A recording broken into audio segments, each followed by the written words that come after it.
Hey y'all, I'm Elisa, the Scrappy Wife behind ScrappyWife.com, and today I have an art journal process video for you. This is my Dilutions art journal that I am working in, and today we're going to be playing with some gel plates, which I'm super excited about, and then also these Dilutions stamps. These are the Couture collection, and I have several different ones, but I think this is the one that I'm going to kind of focus on today. So that is the plan. I will end up linking everything that I use down below. Otherwise, let's go. You guys, there is just joy in playing with these jelly plates. So all you have to do, put a little bit of paint on it. I'm using acrylic paint. This happens to be Jane Davenport. This one, I get a little bit, there's way too much paint, way too much blue paint. I wanted to mix the dark blue and the light blue, and that's like a big old blob of blue. So I have a couple extra papers over there. I'm using my brayer, and I'm just gonna roll it off. You can see it kind of almost looks polka dotty.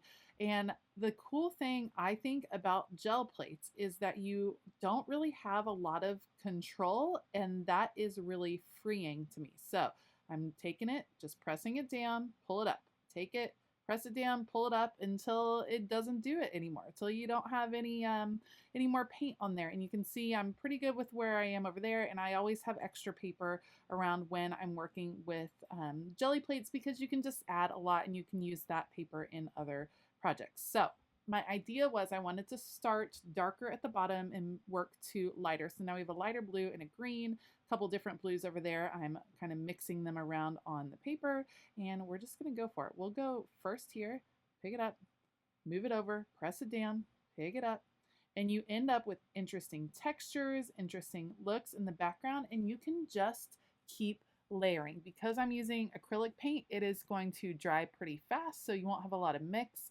Here I have the lighter blue and like a white silver color. I'm going to, again, spray it off over here, do some extra rolling to kind of break up some of the lines that I was seeing. And we're going to stick that, or we're going to stick horizontally. I wanted a little bit less, so I'm actually going to bring it over here first, and now I'll press it down. I didn't want it to be too much there at the top, because again, I wanted it to start heavy at the bottom and then getting lighter towards the top. All right, as I get the rest off of this gel plate, I decided I kind of wanted to lighten up the whole thing. So again, I pull out the silver, and I'm just going to squirt a little bit of it on this paper, and then take my rolling tool right here, get a little bit of paint on it, and I'm just going to put that throughout. And again, it's just bringing that lighter silver. It's not going to be a completely opaque color. These are some old Jane Davenport acrylic paints. I probably need to start looking for some new acrylic paints, because my ones from Target and my ones from Jane Davenport are starting to get pretty dry. So if you have one that you love, a brand that you love, let me know in the comments below, because I like to do one brand with a lot of different colors. That's kind of my jam. All right, now silver on the circle gel plate. Yes, please. Moving that again, rolling around. We'll start with that right up here. Yes, it looks like the moon. That's what I was going for. And then we'll press it off again and a few other places. Again, there's some dark blue there that looks a little globby. And so being able to break that up a little bit, I think is nice. So we'll put it over here, and then another circle. It's just fun to just play. And look at that cool background that I have to work with now. I have a stencil pulled out. This is an old stencil from Illustrated Faith. It has these cool diamond triangle things, and I wanted to add a few more defined shapes to the background. Obviously, it's very abstract, and so I'm using this white, and it's very, like I said, it's not completely opaque. It's going to be transparent looking, and I'm just painting through the stencil, not necessarily getting all of the crisp lines, but you're going to start seeing these kind of diamonds form in different areas. I love how it turns out. It's just a little bit more definition. And when you're using gel plates, it's hard to get definition on your projects. And so I like to come back with stencils, because if it's all kind of crazy in the background, I feel like you get lost. So I like to have some places that are a little bit more defined, just so your eye has a place to rest. So I'm moving these triangles around the page, bringing that same feel to multiple areas. And once that's done, I'm going to put this aside, let it dry completely, because I'm going to come back and do some stamping and some coloring over the top of this background. But I'm so pleased with how it came out. All right, now that it is completely dry, then I'm pulling out these Dilutions stamps. I love this couture line. I think it is so fun, so beautiful, but this is a brand new stamp set, and you guys, it was so hard to pull off that stamp. Like, I left this part in here just so y'all could see. I'm pretty strong, and that took some serious muscle. I don't have a stamp block that is that large, so I just use the plastic to be able to control the stamp. I'm inking it up with black ink, black onyx ink, and then I will just flip it over and stamp this down on the page. At first I thought here, nope, let's put it over here on the left side because I have an idea for what's going to go over on the right side. Beautiful, love it. Okay, I think the next step is going to be adding, there are feet for this particular design. And I thought, you know what I need is a place to kind of ground where that model is standing. So we're gonna add some ground here. I'm gonna do some different kind of low hills. And again, I don't want anything to be crazy opaque as it goes through. I want to see some of the background come through. And so you can see I'm bringing the green. I'm not painting it completely solid. I will eventually bring in another green to add some shading, but once it dries, you do see some of the texture for sure, and then some of the blue come through. And that was the fun of creating a gel plate background. I didn't want to cover all of that up. So adding a few little hills, some rolling hills here in the background, and then I'll grab a darker green, this time from the Handmade Modern line, and just use that to define the tops of the hills, just so you can see where they're kind of going over the top. Here we are. It was a little bit dry. Again, I need to get some new acrylics. I need to kind of toss all the old ones that aren't working really well and start investing in a new kind. I was thinking perhaps, I think Tim Holtz has some acrylics, and of course those would go really well with all the other Distress Oxides that I use. I know Dilutions has a range of acrylics, so let me know if you have a brand that you're in love with that has a ton of colors. That's something else that I generally look for because I want a lot of different color variety for sure. So adding a little shading to the hills, and then we're going to take our attention over to the right hand side of the spread so that we can add a little more whimsy.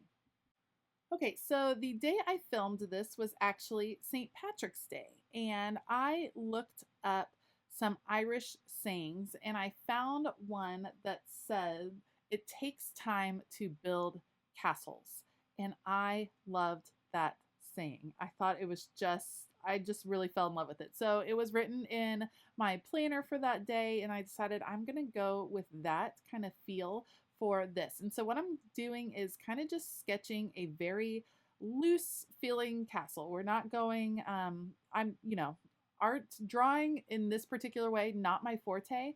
And so we're just going to go for a loose feel of a castle. I'm using my Archer and Olive acrylograph pens. These are fantastic. I use them a ton in this particular spread because I can use them over top what is already there. So we're kind of outlining a castle here, and then eventually I'll add some shading. And my thought was this princess kind of feel was in the front, her castle's in the back, but it's just a reminder, it takes time to build a life that we love, if that makes sense, to reach some of your dreams. And you have to be patient, and you also have to see the beauty there before it's all the way filled in. So that's what I'm going for here. We're outlining, adding a few little shading spots, making it a little bit thicker. This is a really dark blue, not a black. I didn't want to totally go with black, so I thought dark blue will work really well. It's a little sloppy in some places with the drawing. No worries. It's my art journal, so I can be as sloppy as I want to be. That's the cool part about having your own art journal. So putting that in here. And once I get that done, then we'll take our attention over to the left-hand side because I want to start focusing on coloring in that dress. And so you can see I have a ton of acrylographs pulled out, and it's time to start coloring it in. Okay, so I have sped this up 8 times normal speed so that you all don't have to watch this whole process. That is the dark blue that's over in the castle. Wanted to bring that over. I also wanted to add an extra layer to this dress. So behind it, behind what is stamped, I wanted to add almost like a cape type look, a train maybe. And so that's going to go in the background. And I decided to go with coral here. So I thought coral would pop really nicely with all of the blues that were on the screen. Of course, I had to have greens mixed in because it was St. Patrick's Day, so green was like on my mind. It took quite a while to fill all this in, and you'll see at some points I start just using my fingers. So the only coral color I had was the 0.7 size of the acrylographs, which is not really ideal for coloring in large spaces.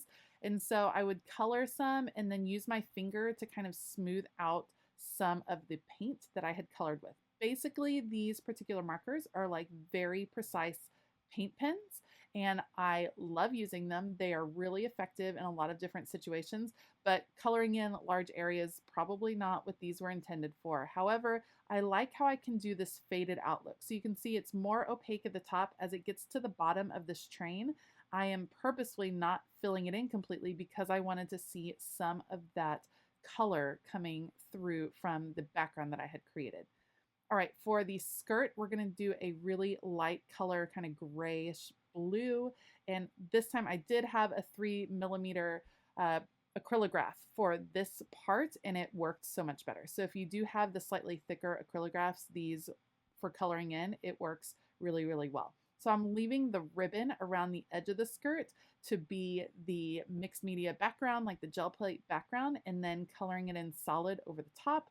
It comes out so cool. I love, love, love how this particular dress came out over top the gel plate background. So fun. Over on the right side, I'm going to bring in just a few little hints of the colors that are in the dress. Again, it's kind of like her castle is just starting to form. Like it's almost like a dream in the background. And the person, I mean, there's no head, but there's a person there. The person is kind of imagining what the castle would be. And then we will add the quote over here in kind of the faux moon. And the quote again will say, "It takes time to build castles." And that is going to be it for this art journal entry. If you liked this video, please give it a thumbs up and consider hitting that subscribe button as well as the bell notification button. Like I said earlier, I will link all of the supplies that I used down below, including these acrylograph pens. If you have not tried these yet, I highly recommend them. I love using them in all kinds of projects. I also want to give a huge shout out to my Patreon members. Thank you guys so much for all of your support. If you want to find out more about Patreon, some of the things we're doing, some of the perks you can receive, then make sure to click the link in the description box to find out more. All right, I hope that you have a fabulous day. And as always, keep it creative.